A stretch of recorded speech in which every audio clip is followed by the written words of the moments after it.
Would you rather work every single day for the rest of your life or retire on a beach in Florida at 65? Most people would pick the beach in Florida, but for most Americans, that's not the case. Over 70% of Americans have less than $1,000 in their savings account. This is a crisis that is going to have massive implications on the future of our country. So today I'm going to be talking about saving for retirement and investing in general and just the importance of starting early and being consistent. My name is Tyler Moison. I'm a senior in personal financial planning at Kansas State University. So I've studied this topic a decent amount and feel confident talking about it.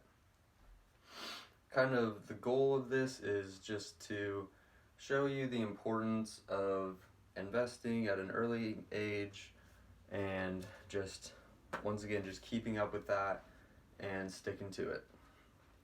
So my first thing I want to talk about is kind of the problem, and that's that many people just won't be able to retire. The first reason for that is people just aren't saving enough and are not thinking about the future. A lot of people get caught up in their current lifestyle and buy things that they can't necessarily afford when they could have saved that money for the future. The second problem is Social Security. And within the next 10 to 20 years, Social Security is going to be decreasing the amount it pays out by 20 to 30%. So this is going to be a major problem for a lot of Americans. So now that you kind of know the problem, let's get into some of the causes for this problem. So one of the main reasons a lot of people aren't saving enough for retirement is the fact that pension programs have kind of gone away. It used to be you worked at a company for 20, 30, 40 years and you built up your pension and you could be expected to be paid out your lifetime income once you retired from that company. Now that has kind of gone away, and some of the burden is now on the individual like you and me to be proactive and plan for the future through investments. The second cause for this is the baby boomers are all retiring now. They're the largest demographic that we have in this country, and they're all retiring from the workforce and draining that Social Security fund, and there's not as many people working and building it up.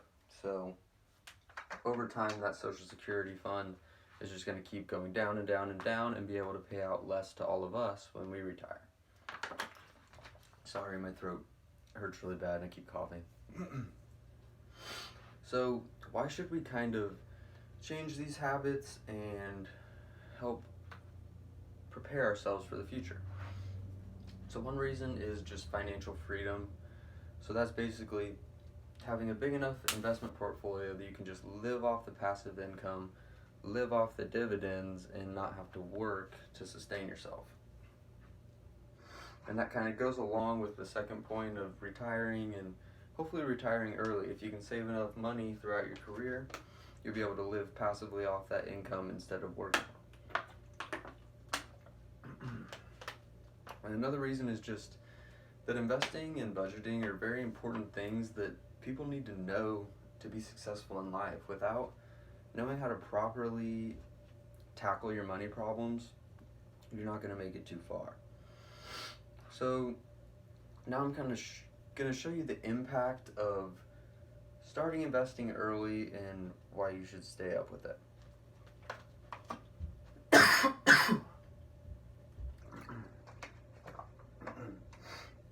So first of all, you just need to be contributing the maximum amount you can to your retirement plans. I believe for 2019, that's $19,000 to a 401k and $6,000 to an IRA. Just to kind of show you what the difference of starting early and starting a little bit late can be, I did some calculations with a financial calculator to show you what the difference in your retirement account would look like if you started at age 45 and age 25. So this is if you start at age 45, That gives you 20 years until age 65 when you retire, and you're going to be contributing $5,000 a year. By doing that, your retirement account at age 65 will be valued at a little over $204,000. Now, that's pretty good, and that's a lot more than a lot of people have, and could very well be enough to retire off of, but you'll be amazed at the difference 20 years can make. So now we're going to look at starting at age 25. This gives your money 40 years to grow, and we're still contributing that same $5,000 a year. Now, last time we had $204,000 at age 65, and now we have over almost $1 million.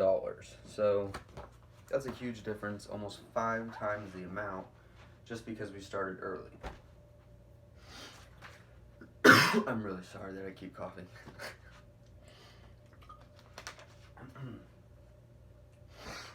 So now you kind of understand the importance of all that and the impact it can really have to start early, be consistent. Now make sure when you do make these contributions, you're diversifying your portfolio, not putting all of your eggs in one basket, and you're not selling when the market goes down. Eventually it will go up, so don't panic, don't sell and miss out on opportunities for gains. Also,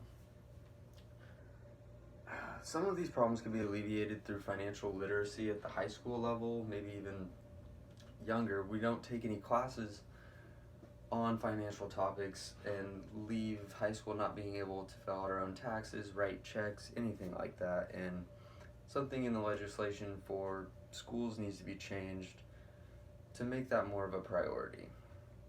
So, in conclusion, now that you know the problem and some of the causes and ways we can fix them, I challenge every single one of you to go out there, start contributing as much as you can to a retirement account, and just be consistent and just stay the course, and I promise you it will pay off for you in the end. Thank you for listening.